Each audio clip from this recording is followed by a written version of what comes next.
Well, hello everyone. Lite0386SX, and we're back to vintage computers. It's another LTE Lite, and this is a 25E. This is only the second one I've ever seen for sale in 16 years, and that was back when I first started collecting these things. And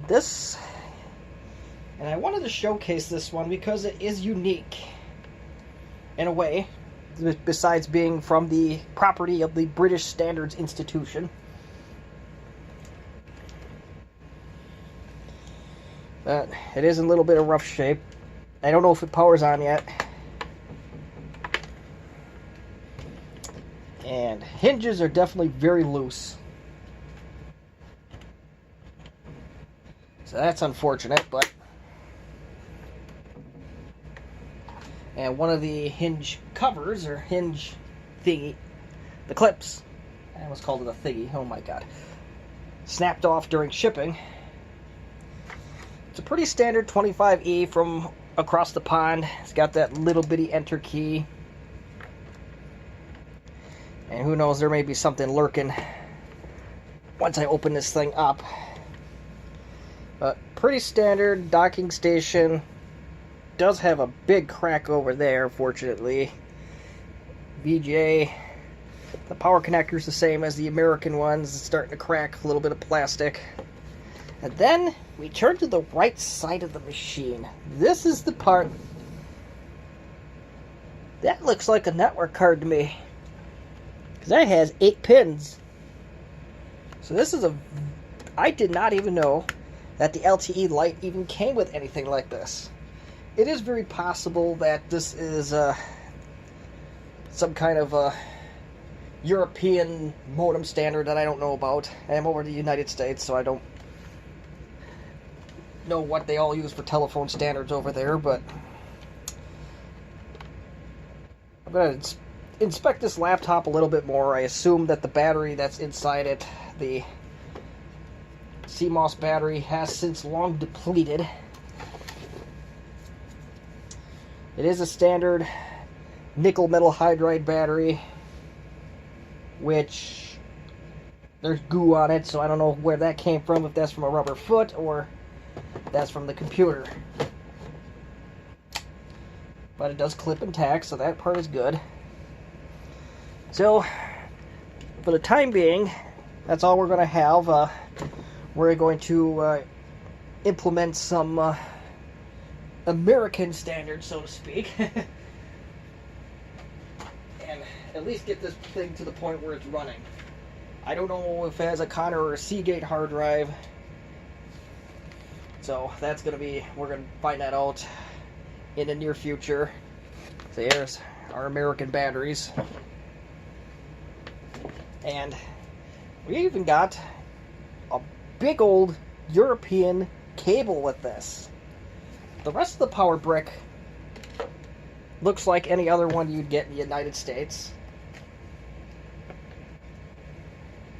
So, well, this is going to be no good to me. And look at this thing, is just massive. And I will say that I have never seen a power cable with a fuse in it before. I also, not that I really look for it that much, but the fuse is made in England. I don't think I've ever seen any electronics ever made in England, so that's unique. So let's compare notes on the power bricks. Hold on a minute. So yeah, the top one is one from the United States. It's a Series 2812.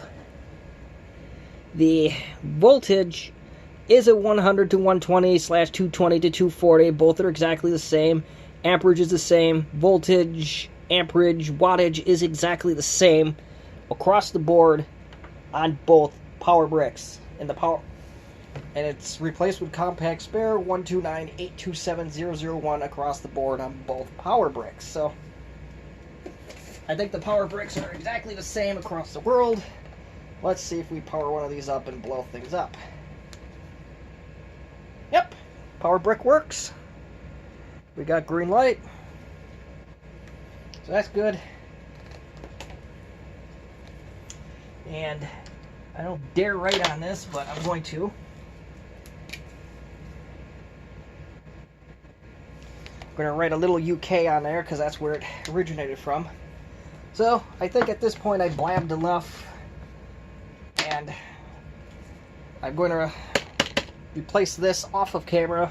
Once I have this thing to a point where I am ready to test it, then you'll get to see that.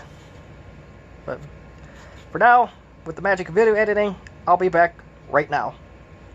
Well, folks, there's going to be a little bit of a break on this one because there's some things I just flat out didn't expect to see. Well, the disk drive has a chance of actually working, so it looks like the belt is intact and somewhat tight.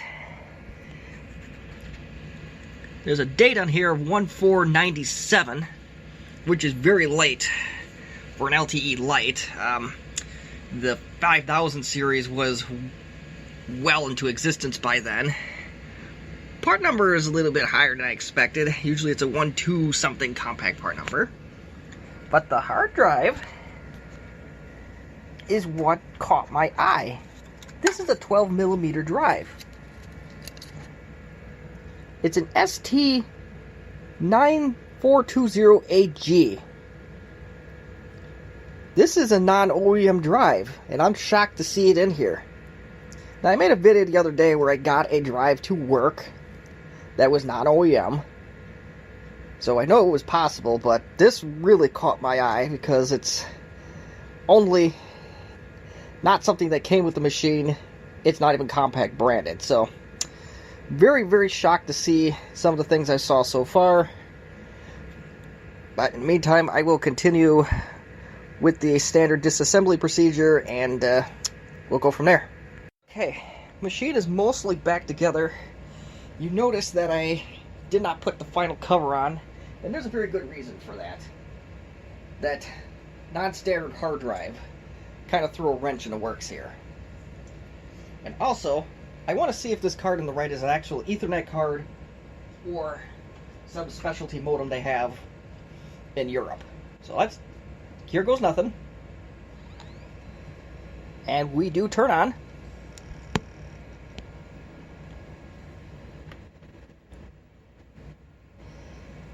That's interesting. That's very interesting, because usually this is more shrunk down.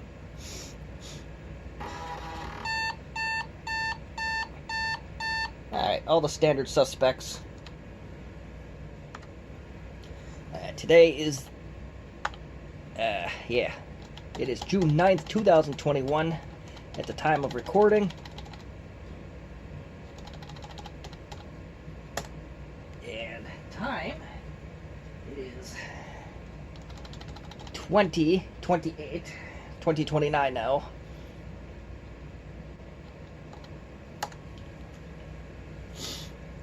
Oh, if it detected this... Nope, it did not detect the drive automatically.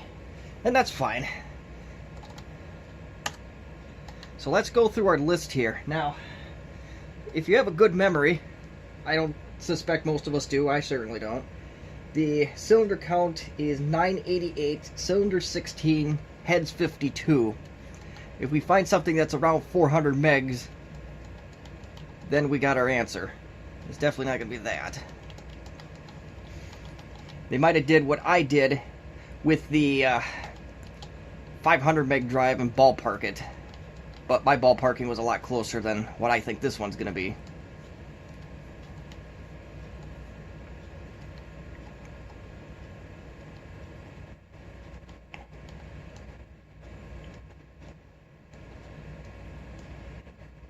I don't even think it's that one.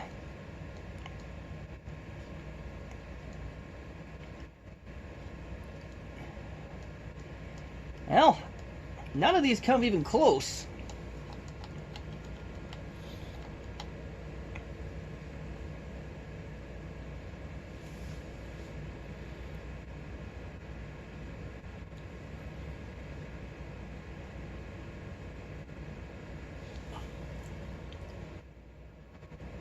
But there is kind of a way to find this out. If we're really lucky, I can take this drive out and put it in a USB enclosure and see what it pops up as. It may not work either. The drive may simply be too old for that.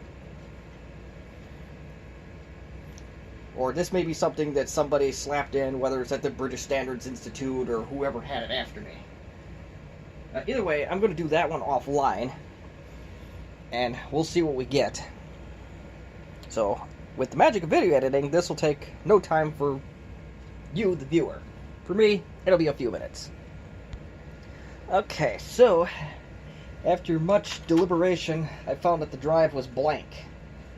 So who knows if it actually was in this machine properly working at any point. So, for the time being, I do have an OEM ST9235AG drive that we're going to install instead. I hope to God it has Windows 95 on it, because I'm dying to know about that network card. And Windows 95 gives us the best chance of a plug-and-play scenario.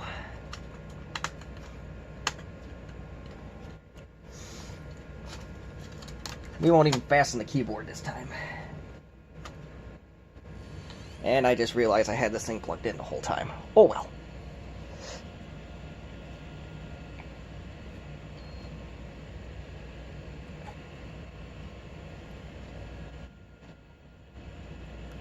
This is an untested drive.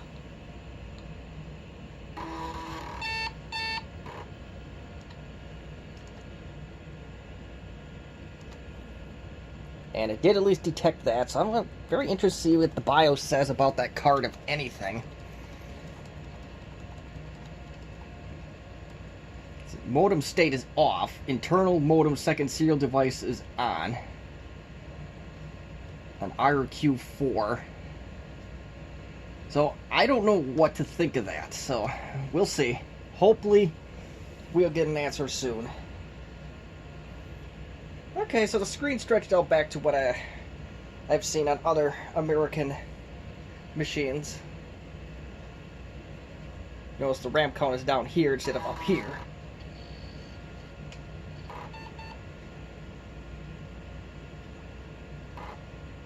Darn.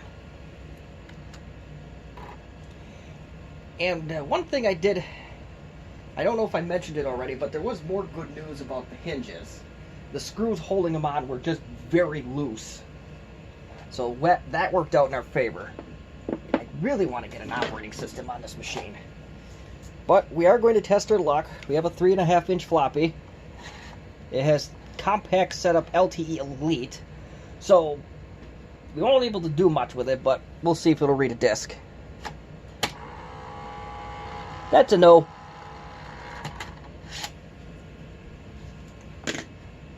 So, I was wrong about the belt, but much like the rest of the machines in the world, except for probably about 1% of the ones that exist, yeah, probably not going to get far with that right now. And if anybody ever finds the magic belts that work with these, I will be forever in your debt.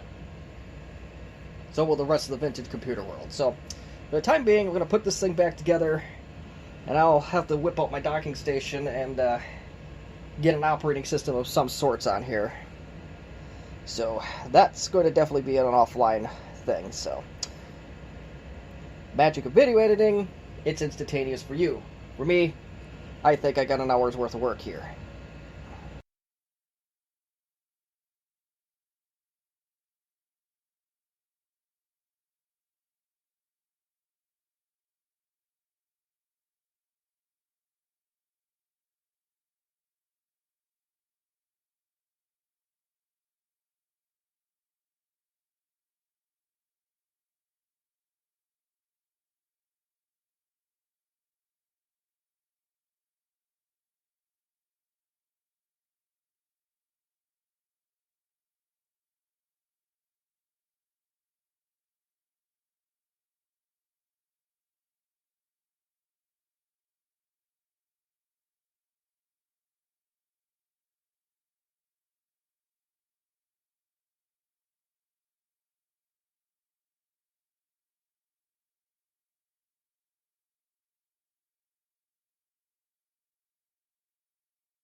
Alright, so we have Windows 95 is about to boot. We should see a desktop at, well, once I press escape we will. And unfortunately, we found some bad news with this machine. And the first one being that the battery is completely dead. This thing is gone. I unplug it, I had it on a charger for 24 hours, and the machine just turned off. And there's other bad news, and you'll see some of it be more apparent as we get into this. The third piece of bad news is I do have a mouse connected to it, and there's a reason why. The right click does not work on this machine at all, but I think I have enough other parts machines where it can cobble up that button, and that will be fixed, so that's good. Like I said, if I have 5 of the same machine, they're always welcome because parts can be exchanged. I even think I have a dead screen sitting in the back here that could very well serve that purpose. I'm not entirely sure. Oh yeah, what we got here?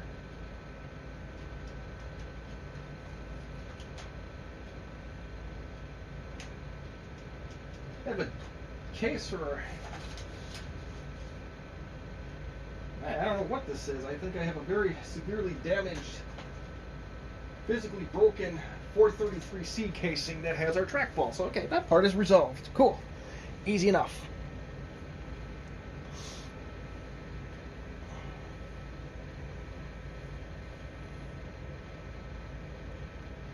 And I did have this on a docking station. I originally started it on the docking station.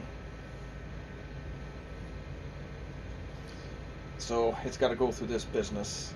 And now you can see another unfortunate effect. If you look in the corners, they're starting to turn black, and it's doing it rather quickly. This is common among the TFT monochrome displays. So the 25E suffer from it, the 425E suffer from it. If you have an LTE Elite 450E, they have a tendency to get these little nasty little borders around them. I think those are the only 2 E series, or the 3 E series that I know about anyway. And the LTE Lite 20 and 25 is not affected by this because they don't use the TFT displays. Those are passive matrix. It's also been told to me that the PowerBook, the Apple PowerBook 170 and 180 have the same problem with these lovely little borders. Now, what causes this problem? Well, it's my understanding that there are impurities within the screen. I know, that doesn't tell you anything really, but it's a moisture impurity is what, from my understanding, that's what the issue is. And there's no clear-cut way to fix it, but there is a crazy possibility that this screen could be taken out, put in an oven at a low temperature for a period of time, which I have yet to determine what that period of time or temperature is. And then once you do that, you get all the impurities, or the moisture out. Then you have to seal the edges of the screen with something. I've heard anywhere from silicone to some fancy special glue to do that. Again, that's all.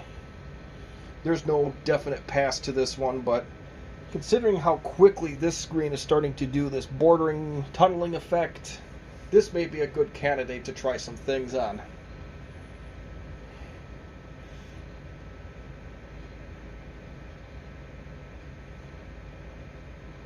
And with the tunneling effect, I can almost see it moving. This is getting bad.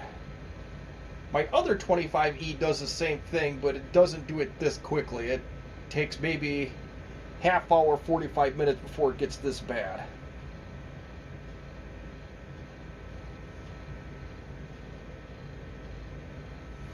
So We'll just have to wait and see here.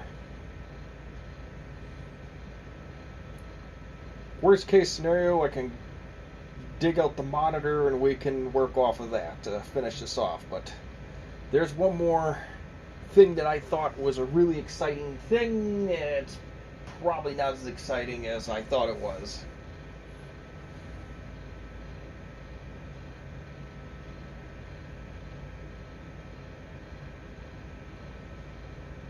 I swear that's moving.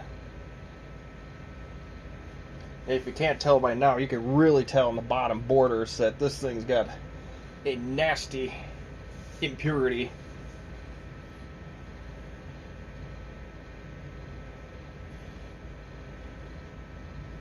You even heard of some people temporarily solving the problem by putting the screen in direct sunlight for an undisclosed amount of time. Whether that part is true, again, I couldn't tell you.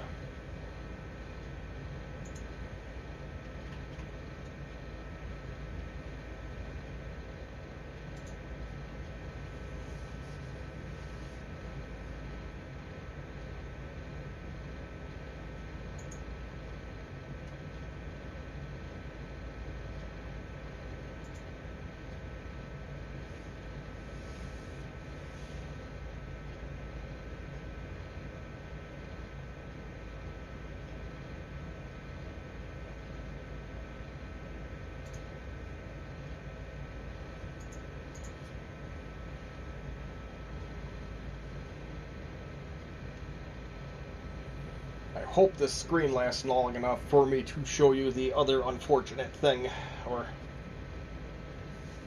thing of disappointment anyway.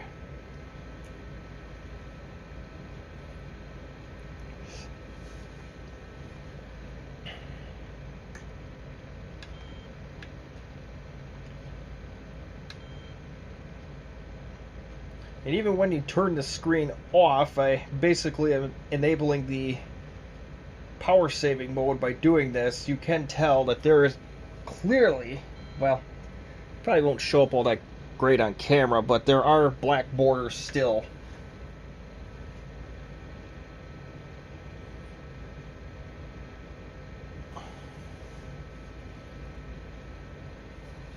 It only enacts when the screen is on, and after, my guess is, a couple hours, the screen will go back to normal. And then once you have it on for any period of time, it'll go back to this.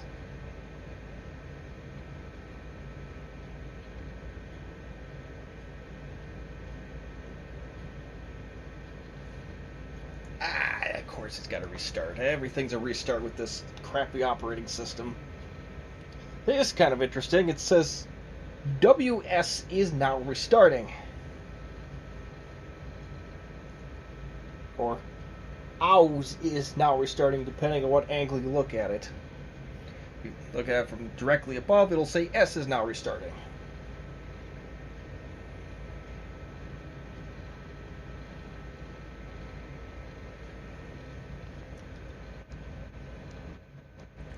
And one thing that I didn't disclose on the LTE Lite series is Compaq invented dark mode.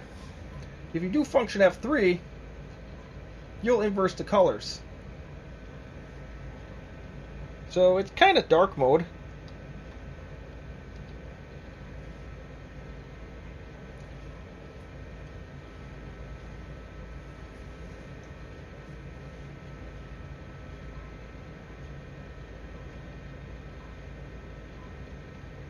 And you can almost see my computer at this point.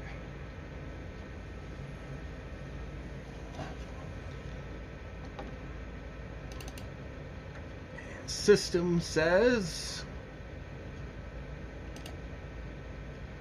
screen's flickering like crazy now. They do have a problem with the PS2 port. I don't know what that's about, but device is not present, not working, whatever, goodbye.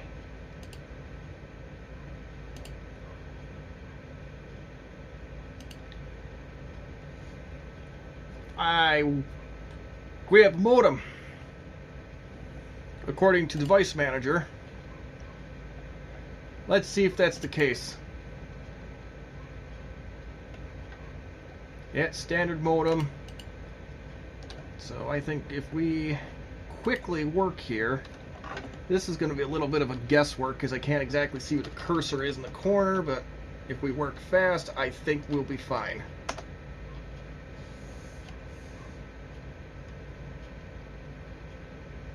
Oh, we already got something here. Okay, so whatever image I used to do this was used before.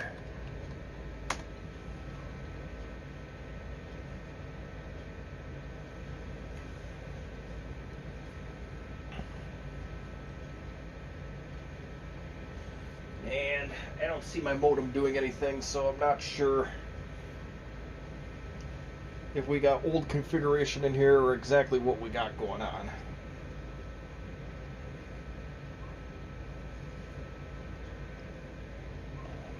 Yeah, it's not responding. So let's see if we can cancel that.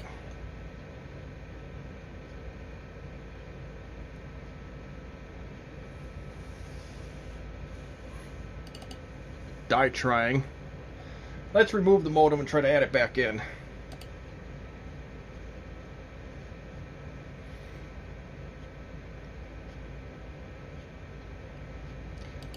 And one thing to keep in mind here too, I may not be able to use this modem in the United States.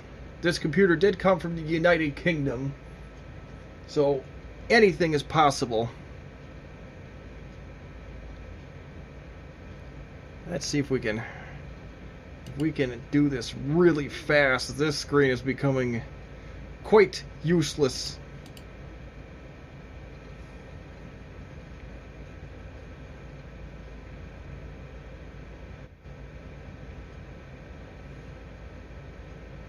I also did take this card out, and it looked like a modem. Interesting. Okay.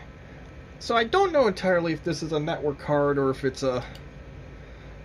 we have a modem on our hands. I'm not entirely sure, but all the chipsets pointed to modem. But it sure looks like a NIC to me. That will remove all the access stuff here, and we'll... It does say serial cable on COM 1.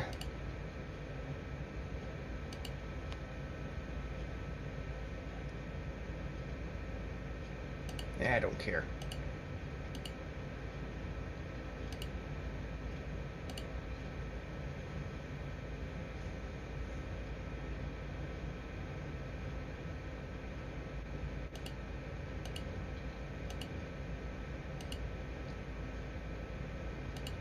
I'll try modem one more time and hope for the best. This thing is tunneling like mad now.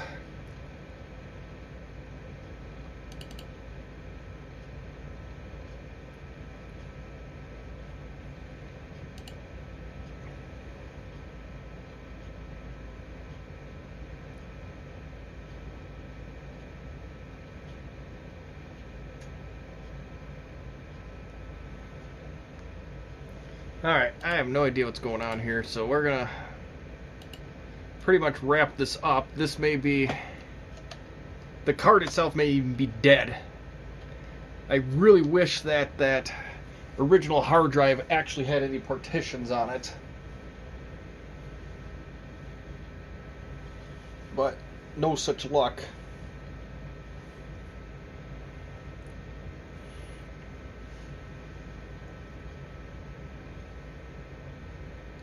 Come on. Restart. Alright, where Windows 95 sucks.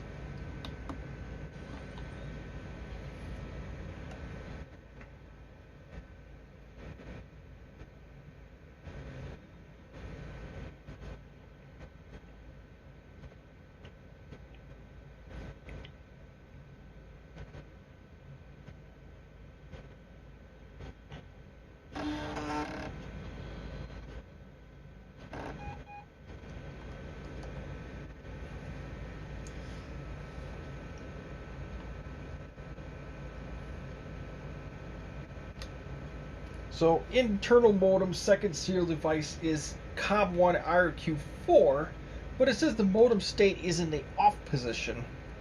I don't know what that's about. So the system board serial device, that's this, is 3. Or, no, it's 3 is back here. So this should be COM1. And the trackball is COM2. So I have no idea why it says that modem's in the off position when it's... So who knows? Maybe we do have a network card and I'm just not seeing it. And actually we can... This may be quite a challenge to find a driver for it.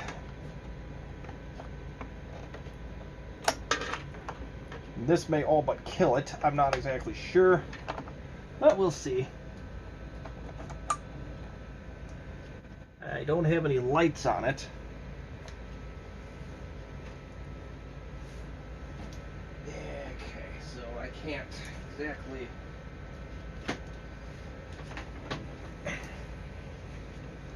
I'll try to get it into Windows here real quick.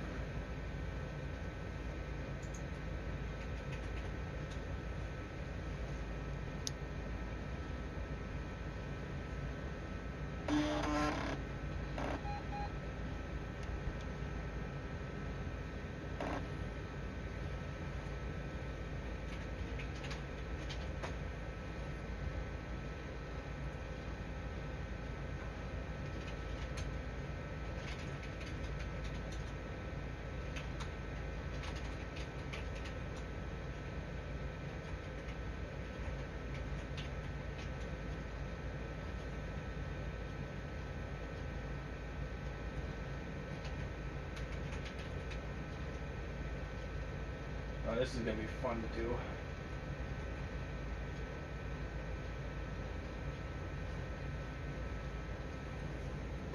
Alright, so let me do something here. My cable's a little bit short. Though I could suppose be smart here and just put an extension on. Where's my modem cable here? That has the Cat 5 extension on it. We could easily use that and extend this safely.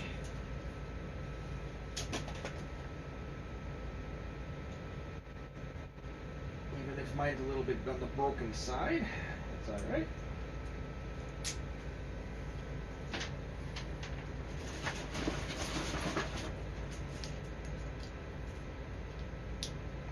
Monoprice, wonderful cable company. Wonderful source for cheap cables, or pie manufacturing used to be a thing. And that fit like a glove, so this could be an Ethernet port. But